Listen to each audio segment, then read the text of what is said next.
Alberta goes back to the drawing board on its school book ban policy, a call for Ottawa to come up with a real economic and fiscal plan, plus how Canada is falling short in the global fight against anti-Semitism. That's next on episode 29 of the Rob Breakenridge Show.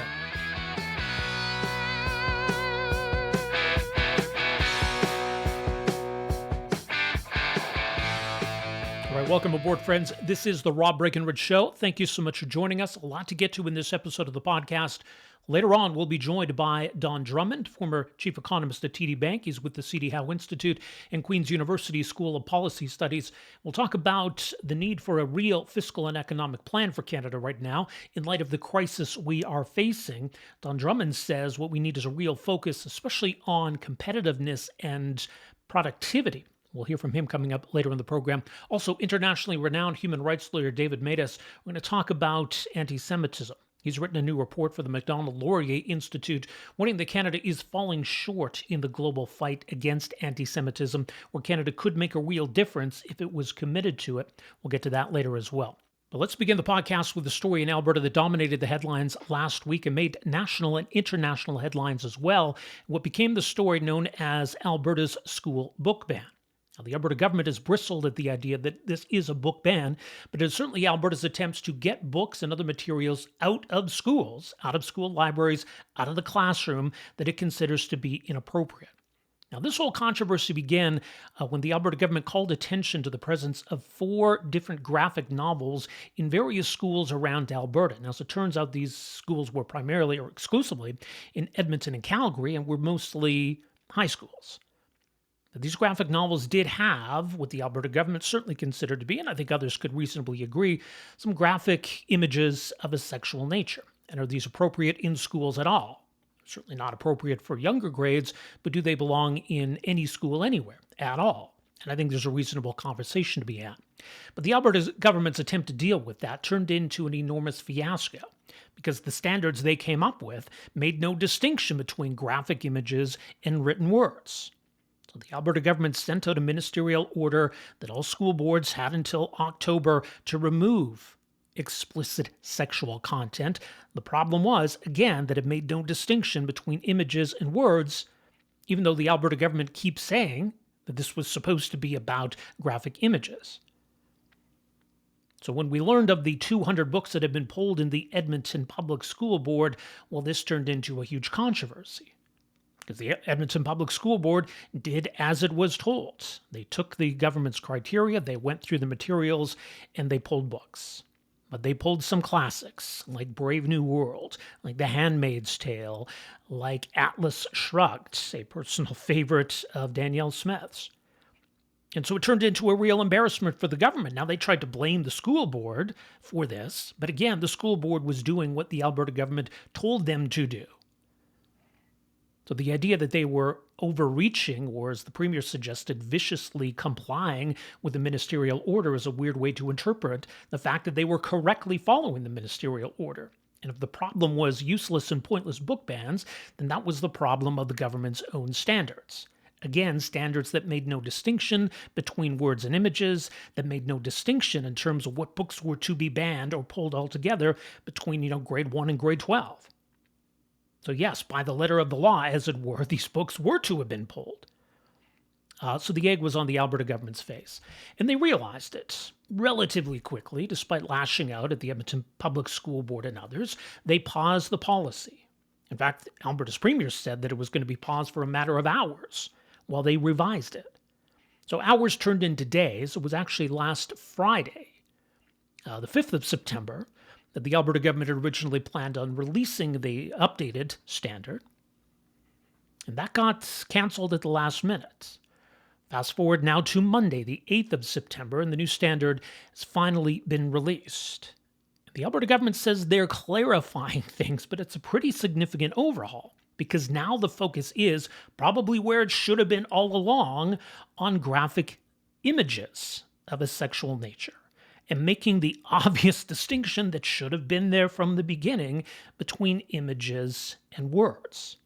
So yes, under this new policy or this revised policy, these books that were pulled from Edmonton Public Schools would not have been pulled. So So if the Alberta government had just focused on the issue they said needed the focus in the first place, it never would have turned into the fiasco that it did. This should have been a straightforward, simple issue for the government to deal with, probably what could have been an easy political win, and instead, though, they turned it into a political fiasco and a political liability. So they went back to the drawing board, they revised this policy, and again, the focus is now on graphic images. Now, again, there's still the issue here that when it comes to explicit sexual content, which again is more specifically now in reference to images, these are materials that are to be pulled from all schools. And clearly there is some content that no minors should see. I think we all understand that. But where's the line to be drawn here? So again, look, the ministerial order that's now gone to school boards does spell out what's considered to be a sexual act for the purpose of this definition, and therefore a visual depiction would mean a visual or graphic representation of one of those described sexual acts. Now that can include a painting, a drawing, or something like a photograph or a digital file, even a video file. So images is the focus here. But again, this would be for all schools. So even where there could potentially be some discretion for, say, 16 or 17-year-olds when it comes to certain materials, again, anything that is deemed to be explicit sexual content that are images, that's to be pulled from all schools. Now, school authorities are also expected to regularly review these materials to ensure that they're complying with these new standards. They have to establish and maintain a publicly available listing of all school literary materials other than those contained in a classroom collection.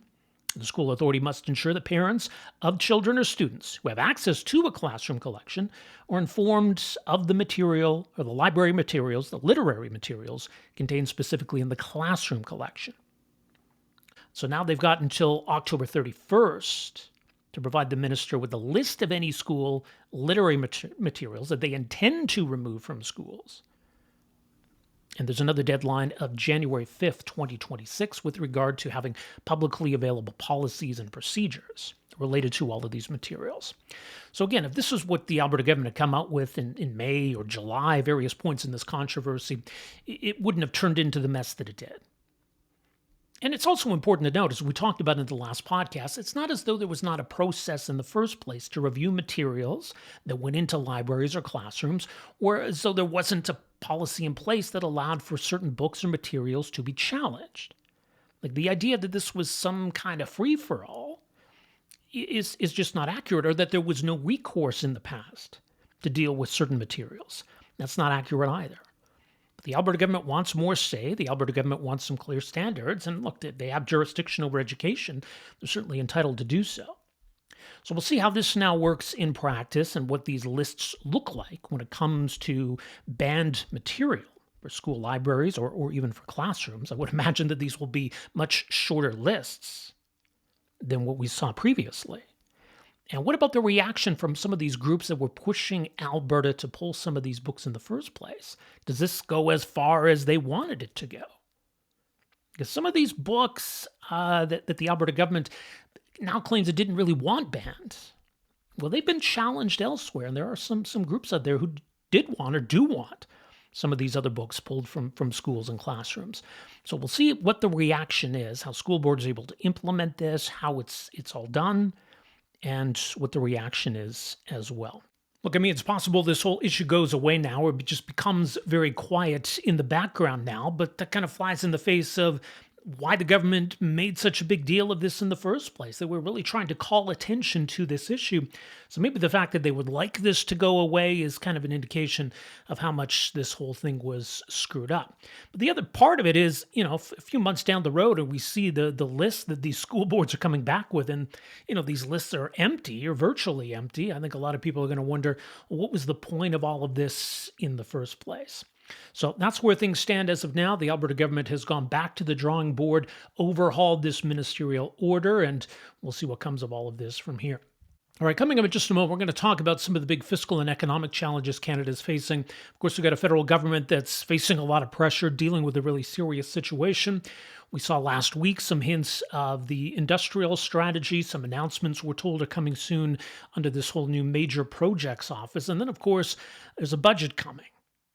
Some interesting new research out of the Howe Institute looking at the kind of economic strategy Canada needs, and in particular, strategies that address our competitiveness, our productivity, because if we're really going to overcome all of these challenges that we face, those are the weaknesses we need to shore up. So we'll be joined just a moment here by Don Drummond with the Howe Institute, former chief economist at TD Bank, and get some thoughts from him on what kind of steps Canada needs to take to deal with the seriousness of the moment. Coming up a little bit later, as mentioned, we'll talk about anti-Semitism, whether there is more Canada can be doing both at home and globally. Internationally renowned human rights lawyer David Matas will join us later. This is the Rob Breakenridge Show.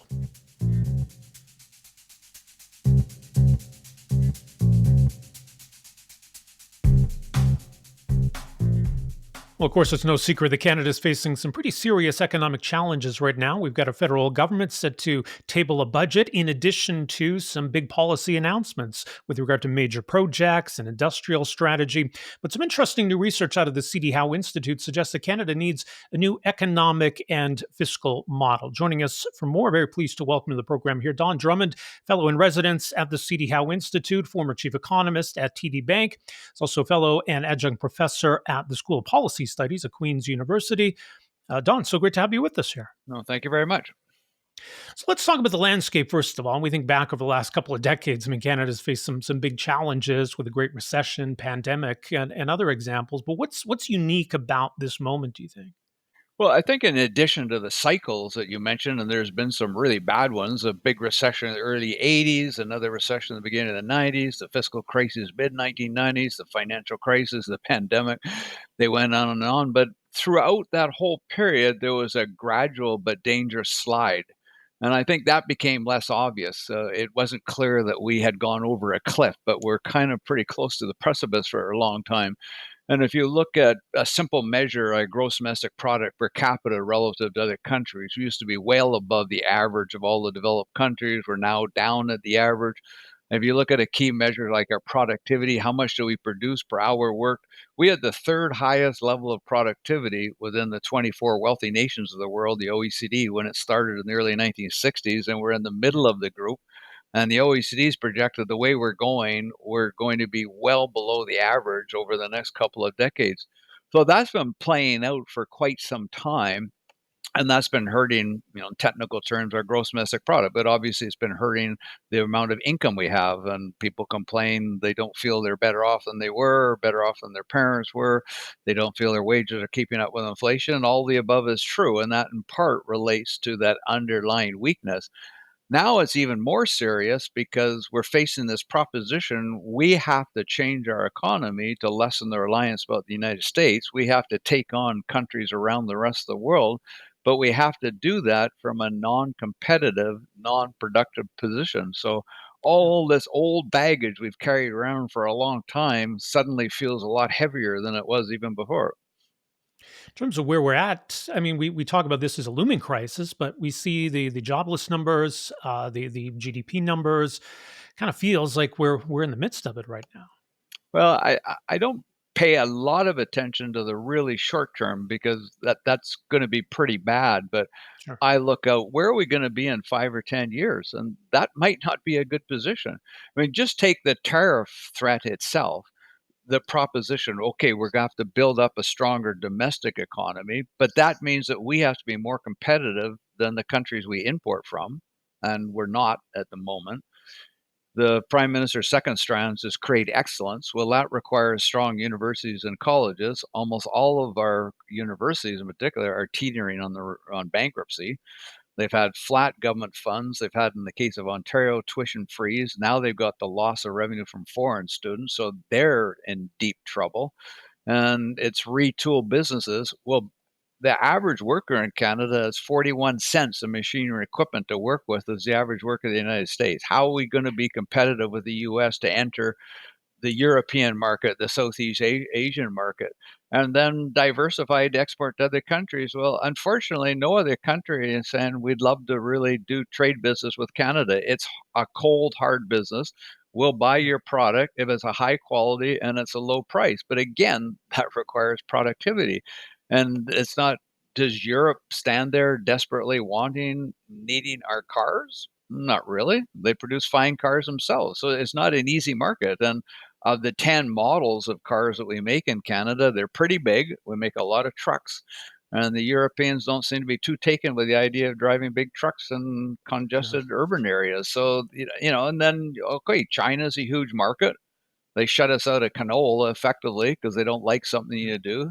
They find some infestation that doesn't exist in some other crop, and you're shut out of that.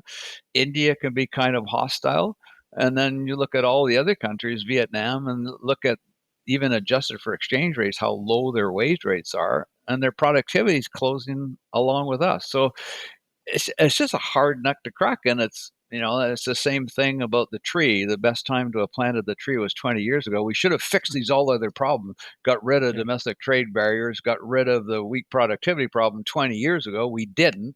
That doesn't mean we shouldn't try to do it now, but now you've got to do it at the same time as you have to change our trade relationships, and it's tough. And the point of doing the article and the research was just to point out, not to be too much of a doomsdayer, but Yeah. it's not just the tariff threat that's at play. It's all these underlying weaknesses, and the tariff threat makes it more difficult to deal with the underlying weaknesses, and the underlying weaknesses make it more difficult to deal with the threat. That's your classic vicious circle.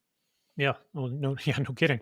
So there is a lot riding on this forthcoming budget from the government. We've seen some policy announcements in terms of industrial strategy, major projects, that sort of thing, in response to all of this. But have you seen or heard anything yet that would indicate we're prepared to try to challenge these issues around productivity and competitiveness? No, not at all. And in fact, if the government were to do what it needs to do and do really radical things in a budget, I think it would go extremely badly because they've done no conditioning to the public. People don't like Mhm.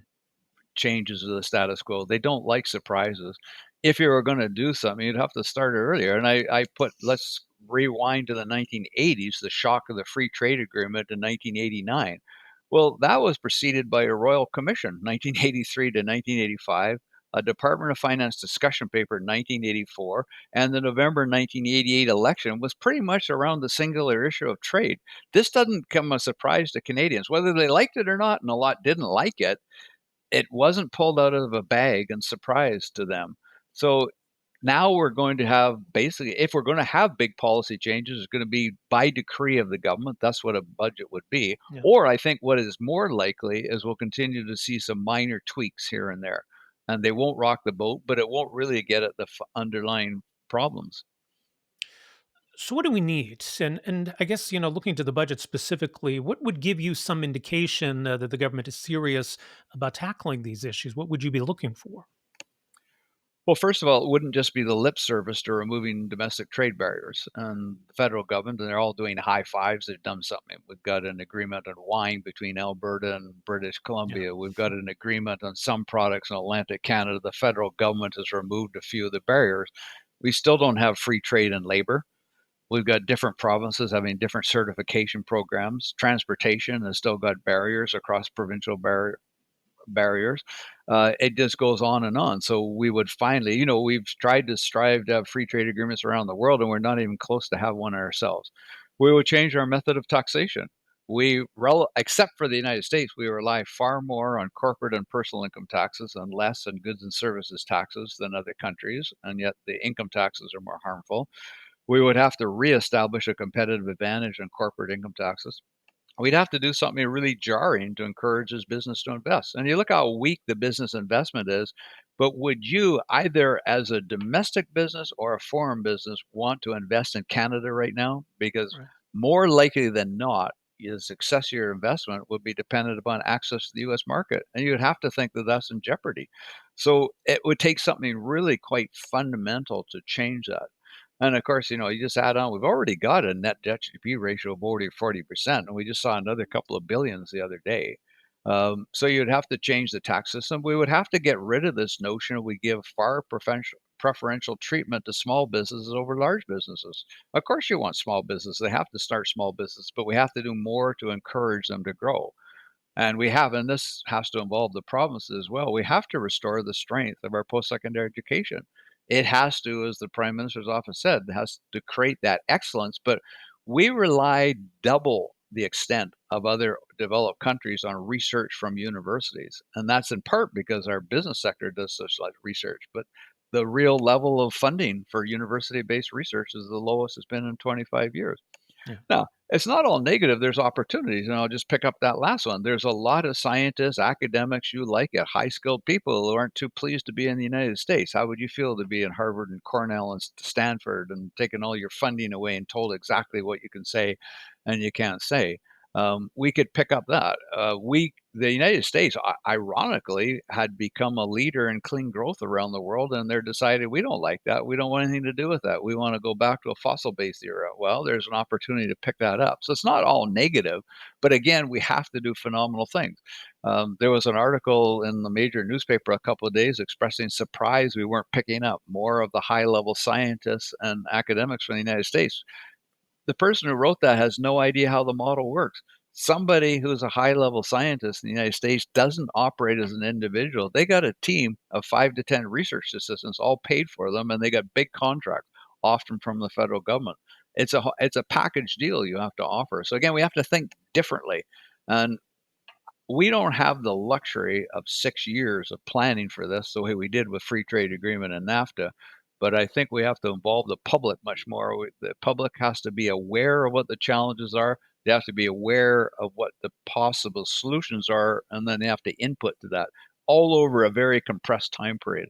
And that can't happen if you're going to lead with a budget in October. The government absolutely has to lay out the economic and fiscal accounts. If I were in the government, I would be strongly recommending to lead as soon as you come back with an economic fiscal statement, have a period of consultations with Canadians. And you just look at, Trudeau promised a couple of years ago in a budget to have a productivity commission. It was in the budget. We never heard one word about it since. In the Yeah. Liberal election platform earlier this year, they promised a task force to look at how we tax corporations. Have you heard anything about that? Not a word. No. So there's some things that we could have put ourselves in a better position to be prepared for this, and we didn't do it. So, but that's all doesn't mean you don't do it now. You have to do it, but time is not our friend. No, I mean, we did see the government back away from the changes to how capital gains are taxed, but that just kind of reverts us back to the status quo that we had in the first place, doesn't it? Well, the capital gains was very upsetting. I disagreed with the policy measure itself. The biggest thing with capital gains, if you bought something 20 years ago and selling it today, almost all the capital gains you're paying is the inflation on it. It's not a real gain. You should be taxing real gain. So ideally, you should be indexing it. The 50% inclusion was a rough proxy of that. You're not allowed to deduct fully your losses either. So you don't want No. 100% inclusion.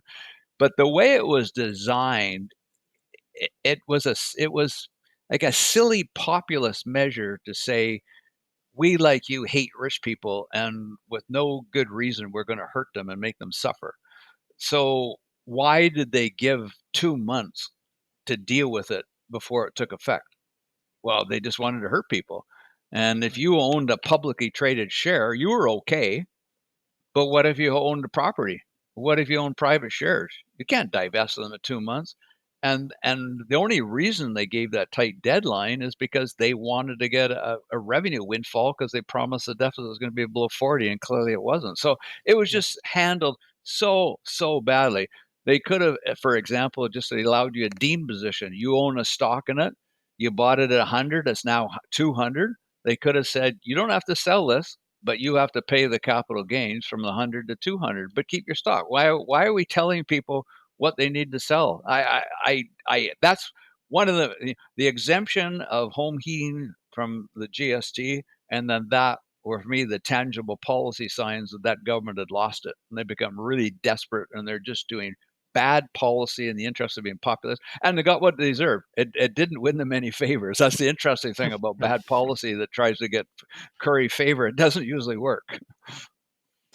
You mentioned the role the provinces have in all of this, and they've certainly got their own ideas for what they want Ottawa to do, but they're not uninterested just observers here. I mean, as you say, they've got a lot of role to play in interprovincial trade barriers when it comes to funding post-secondary institutions, and even on the taxation side, right? Provinces set their own corporate tax rates too. So is there more of a role for the provinces to play here as well? Absolutely. We have long had this terminology, the senior level of government, the junior level of government. I say, like, give me a break. Most of the actions at the provincial level. I mean, ask a citizen what really matters for you. It's hard to imagine health and education doesn't first come to your mind. Provincial, provincial. The federal government may give a block transfer, but all they do in those fields is write a check. You know, I always get a bit of a kick because when Trudeau was asked why did the civil service increase by 1/3, he said, "Well, we introduced these new programs like dental care." And excuse me, the federal government doesn't operate the dental care. That's Right. offered by the provinces and the insurance companies. There can't be very many people associated with that problem, but you know, federal government does defense. It does the major transfers, which is basically writing checks. We're talking about the need to build more homes, but again, most of the policy levers for that are at the provincial level. The rules about density, et cetera, on the provincial level, not the federal level.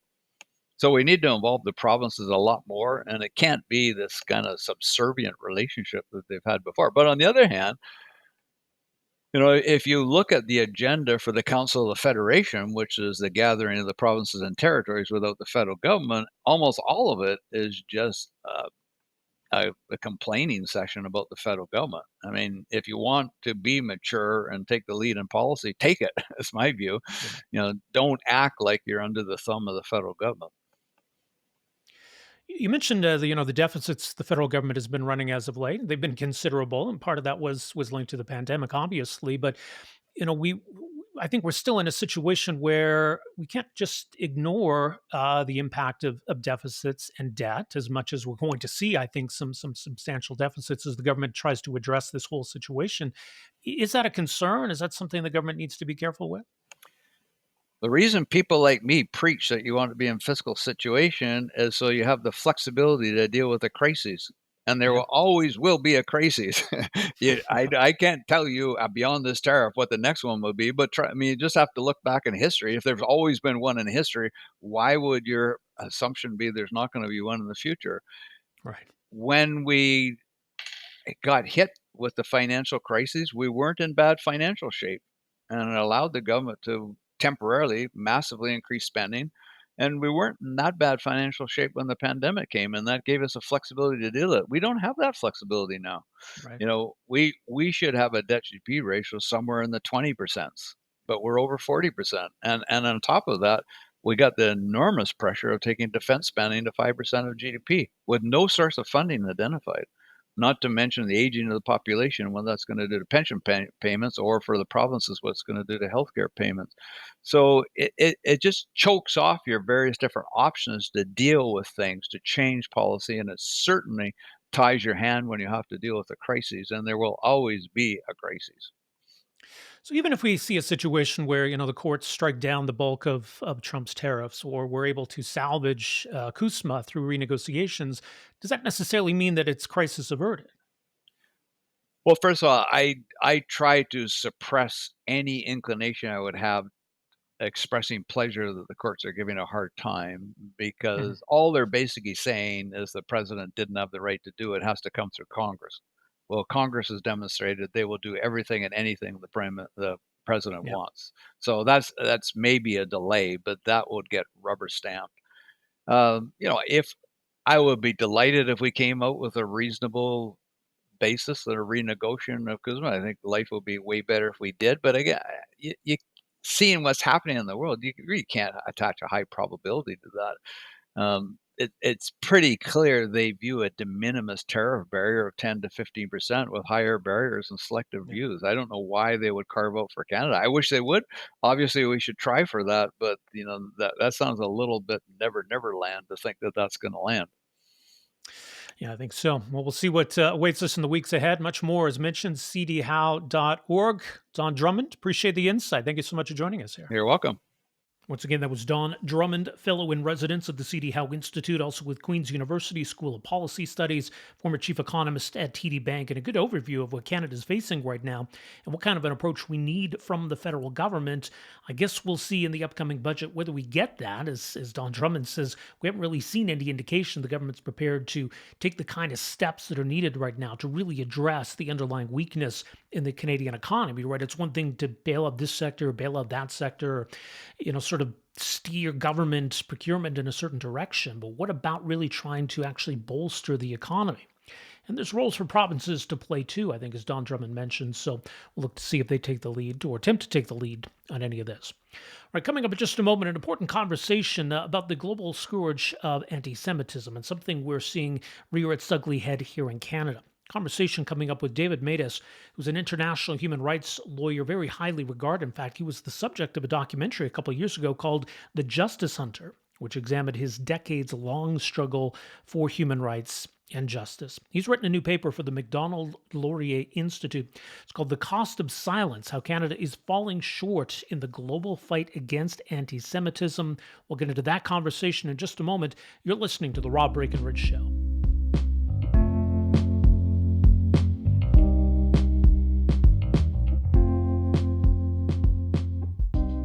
Well, an important new report from the Macdonald-Laurier Institute looking at the international scourge of anti-Semitism, what more Canada can be doing to combat this.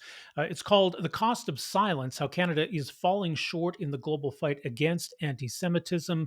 We're very pleased to welcome to the program here the author of this report. David Matas is an international human rights lawyer. He's a recipient of the Order of Canada, also a previous Nobel Peace Prize nominee. David, a real honor to have you with us here. Welcome to the program. Well, thanks for inviting me. You've devoted much of your career to fighting discrimination and anti-Semitism in particular. What are you seeing today, first of all, that's unique or particularly worrying about this trend?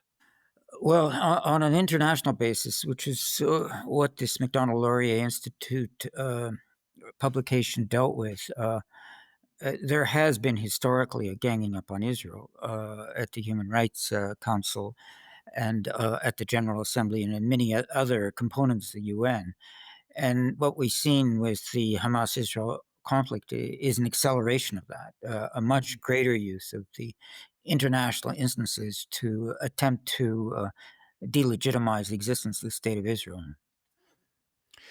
Right. So since the attacks of October 7th, now almost 2 years ago, what's changed? Have we just seen? Have we seen a worsening when it comes to anti-Semitism, or has it just brought a lot of it, what was there, more to the surface? Well, in terms of statistics, it's definitely bad and worse, much worse. I'm involved also through B'nai B'rith, and B'nai B'rith produces an annual audit of anti-Semitic incidents, Right. and the numbers have gone up astronomically. And also, the police forces produce hate crimes reports as well. They're dealing with obviously prosecutions or complaints and so on. So it's a more limited sample than B'nai B'rith deals with. But it's the same. On a per capita basis, anti-Semitism by far exceeds the victimization of any other group, and that's worldwide. Mhm. It's interesting right now. Israel is a robust democracy. We've seen protests against the Netanyahu government. Polls show that the prime minister is not popular. There are concerns, perhaps, with how the prime minister is waging this war, engaging in this conflict. So, how does Canada balance, recognizing Israel's democratic nature, or expressing or sharing concerns about how things are unfolding on the ground? Well, the problem isn't just Canada. I would say it's global because, Canada is not an outlier when it comes to expressing concerns about Israel and not Hamas. And I think to a certain extent, although obviously Israel's better off as a democratic country than a totalitarian country or a tyrannical country, it's a lot easier to see what's going on in Israel, what Israel's doing. There's free press, there's free media, there's free expression, and you do get protests. And there's no such thing in Hamas. There's no official Right. opposition. There's no free press that anybody out who speaks out against Hamas becomes a human rights victim, and so it becomes much more. I mean, of course, within Gaza, people can report on the damage that's being done. I mean, and Hamas is happy to have that sort of reporting, but they can't report internal debates about Hamas because they're not public. They can't report protests against Hamas because they're not allowed, and so what you get, and I wouldn't say it's necessarily the media's fault, but it's a distortion when you've got an armed conflict between a democratic and a non-democratic state, where you can get reporting in a democratic state about what's going on, and you can't get it with a tyrannical state. No. So, in terms then of how Canada can make a difference, I mean, does Canada matter? I guess that's the question too. If Canada were to adjust course somewhat here, and we can talk about what that looks like, but do you think Canada can make a difference? Well, historically in the Middle East, of course, Canada's made a big difference. And Lester Pearson won a Nobel Peace Prize for being instrumental in negotiating basically a settlement of the war after the 1956 troubled Suez Canal, and the and there could be I would say a lot more aggressive initiatives. There are some positive things that Canada has done. I mean, it hasn't been a totally bleak record, but I just don't see the initiatives. There's a tendency for Canada basically to go along with the crowd on Israel at the international instances rather than showing some leadership. Mhm. Right, and I mean, the government says the right things. The government will say, of course, it's worried about trends of anti-Semitism. It denounces anti-Semitism. It supports Israel's right to exist. It wants Hamas to surrender and play no role in governing. All of these things that they say, but is that just words at this point? Well, I wouldn't say, even with their words, they've done everything that's right. Under the Trudeau government, the government said that they would recognize the arrest warrants against Netanyahu, Israeli Prime Minister Netanyahu, and former Israeli Defense Minister Yoav Golan, issued by the International Criminal Court, which I think legally was wrong, in principle was wrong, because those court arrest warrants were based on a court acceptance of Palestine as a state, which Canada doesn't recognize. So legally, it didn't make sense, and in principle, it doesn't make sense as well. But they've also, I mean, under the current government, they said they would recognize the state of Palestine at the next General Assembly as an observer state. If the Palestinian Authority made certain commitments, which they then proceeded to make, but without any requirement that those commitments be met, that there be a democratic election, that Hamas not be allowed to participate, and so on.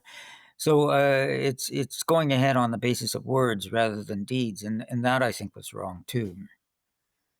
So, what are some steps you think the government could take here to try to force some meaningful change, or that would have an impact? Well, as I say, I think they can show some leadership. Like there's right now the International Court of Justice proceedings by South Africa against Israel, claim of genocide. In previous international court proceedings, admittedly advisory proceedings, Canada has about the security barrier, which the General Assembly called a wall, although it's mostly a fence, and the advisory opinion on what the General Assembly said was an occupation, and wanted the court to agree. And the Canada, in both cases, filed statements saying, "Let don't get involved. Just let the parties settle this through negotiation."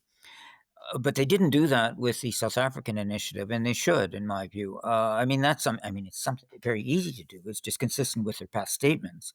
They haven't done it, and so that's something they could do. Mhm. Another thing I think they could do, and is release the Nazi war criminal records. I mean, this is not about Israel. This is about World War II, Right. um, I mean, it's what it was 45. It's like 80 years ago, but there's it's still a secret, and they won't let them go. And B'nai B'rith is going through all sorts of trouble to try to get them, and that would be a very, in principle, it should be a very easy thing to do, but they're uh, they're saying no on appeal. They're saying no. It goes to court. They're saying no. So that's. I think really what they need to do is have a more deliberate focus on how they can deal with this issue systematically. Which I mean, there's all sort of gaps in the system. Yeah. It's interesting. I mean, Canada created the position of having a special envoy, for addressing anti-Semitism, which was, I think, certainly a positive development.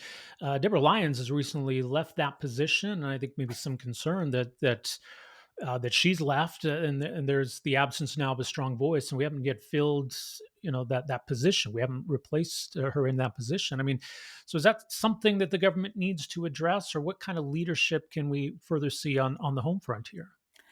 Well, and I should say both Erwin Cutler, who's the initial holder of the position, and Right. Deborah Lyons, I thought did good work. And Deborah Lyons was instrumental in getting out from the government a handbook on the implementation of the International Holocaust Remembrance Alliance working definition of anti-Semitism. And that handbook is very useful. And one of the things, again, the government could do, but really hasn't done that much of, is operationalize that definition in police forces and schools and so on. The government has said they'll announce a replacement for Deborah Lyons in the middle of September, which is just a few days away. So that position will be filled, and there's definitely a big agenda there.